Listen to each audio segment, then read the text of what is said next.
राम राम दोस्तों, कैसे हैं आप लोग। आज शाम को वुमेन प्रीमियर लीग का अंतिम और लास्ट मैच आप पहले सीजन का सफलतापूर्वक समाप्ति की ओर है और फाइनल में मुंबई इंडियंस और दिल्ली कैपिटल की वुमेन्स टीमें हैं। जिस तरह से अब तक के जो लीग मैचेज हुए, कल एलिमिनेटर हुआ, जिस तरह से मैचेज हुए एक और दर्शक का जो आकर्षण रहा महिला क्रिकेट के लिए वो काफ़ी ही रोमांचक और उत्साहवर्धक भी रहा। जिस तरह से एलिमिनेटर मैच जब मुंबई यूपी डब्ल्यू के खिलाफ खेल रही थी और जिस तरह से स्टेडियम पूरा दर्शक के साथ खचाखच भरा हुआ था, वो देखता ही बन रहा था कि आखिर लोग जिस तरह से एक्सपेक्टेशन कर रहे थे कि लीग स्टार्ट होने के बाद वुमेन प्रीमियर लीग का के मैच को भी लोग उसी उत्साह से देखेंगे जिस तरह से वो आईपीएल को देखते हैं। और उस उत्साह में दर्शक ने भी साथ दिया और वुमेन्स टीम के प्लेयरों ने भी साथ दिया। जिस तरह से वीडियो में सर्कुलेट हो रहा था, जिस तरह से जो इजी वोंग थी, उन्होंने हैट्रिक लिया वुमेन्स टीम का यूपी डब्ल्यू के खिलाफ एलिमिनेटर मैच में। वो काफ़ी ही देखने लायक बन रहा था कि किस तरह से सेलिब्रेशन हो रहा था, लोग मोबाइल के फ्लैश मार रहे थे और सेलिब्रेट कर रहे थे उस, और देखते ही बन रहा था उत्साह कि आखिर एक उम्मीद जो होती है कि आप किसी चीज़ को अगर स्टार्ट करें, अगर लोगों का उससे उत्साह मिले, प्रशंसा मिले, तो वो देखते ही बनता है कि लोग इस वुमेन्स मैच में भी टिकट खरीद करके देखने के लिए मैचेस आ रहे हैं। और अंततः एलिमिनेटर मैच में मुंबई का जीत और फाइनल की ओर तरफ बढ़ना। लेकिन फाइनल से बात करने से पहले मैं इस पूरे लीग मैच के बारे में बात करना चाहूँगा।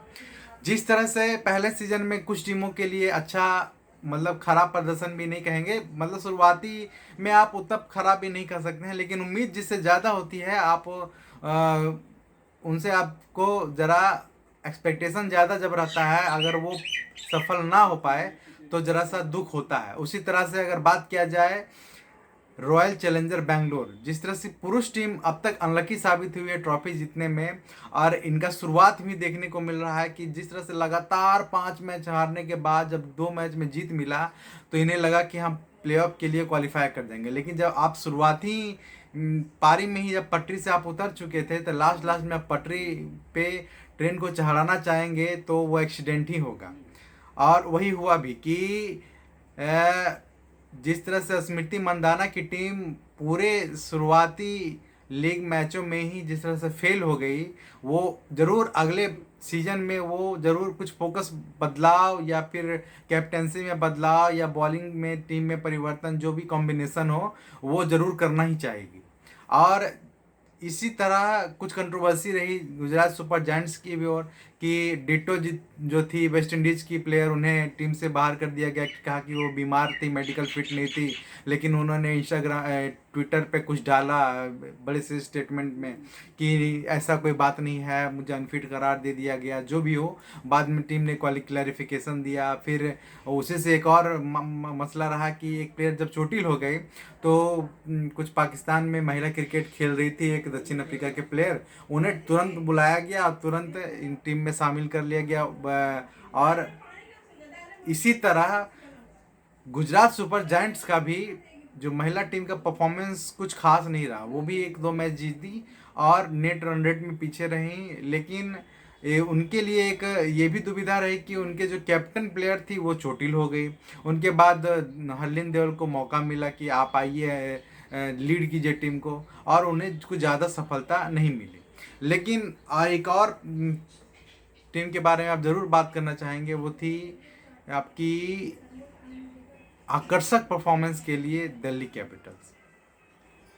क्योंकि आपने आरसीबी के बारे में बात किया, जो कि उनका सीज़न अच्छा नहीं रहा, वो पूरी तरह से स्ट्रगल कर रही थी, उनका कॉम्बिनेशन डगमगा गया था। आपने बात किया सुपर जायंट्स के बारे में, गुजरात सुपर जायंट, उनका भी टीम कॉम्बिनेशन अच्छा नहीं रहा, उन वो प्लेयर के चोटिल्स और अनफिट के कारण वो जूझती रही। तीसरा टीम आपने यूपी डब्ल्यू के बारे में, यूपी डब्ल्यू जिस तरह से उत्तर प्रदेश की टीम ने अपने कुछ मैचों में उन्हें डिफीट मिला, लेकिन उन्होंने विनिंग कॉम्बिनेशन के साथ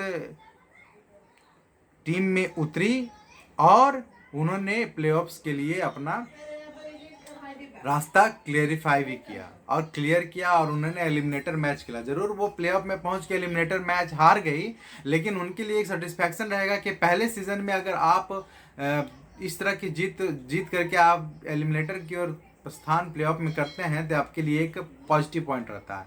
और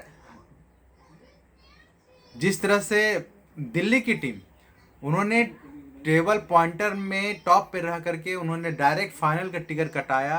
उनकी टीमें जिस तरह से शुरुआत में मुंबई के सामने कमज़ोर दिख रही थी, लेकिन उन्होंने बाद में कमबैक किया, डायरेक्ट फाइनल की ओर अग्रसर हो गया। उनमें टीमें जिस तरह से लेनिंग की कैप्टनसी में जेमिमा रोड्रिगेज और कोई प्लेयर थे, उन्होंने जिस तरह से परफॉर्मेंस किया वो देखते ही बन रहा था। उसी तरह से मुंबई की टीम, जो कि शुरुआत में बहुत ही एक तरह से कहा जाए कि वो बहुत ही आकर्षक दिख रही थी, एकदम डोमिनेटिंग परफॉर्मेंस, लेकिन लास्ट में वो भी परफॉर्मेंस डाउन हुआ, और लेकिन वो भी एलिमिनेटर में मैच जीती और फाइनल की ओर गई। और उन्होंने दिखाया कि हरमनप्रीत कौर जो कैप्टनसी के लिए जानी जाती है, उन्होंने दिखाया कि वो कैप्टनसी भी मजबूत में है और बैटिंग भी उनकी मजबूत है। बॉलिंग तो उनकी जिस तरह से हैट्रिक जो बॉन्ग का देखने का मिला वो भी काफ़ी ही मतलब दमदार था।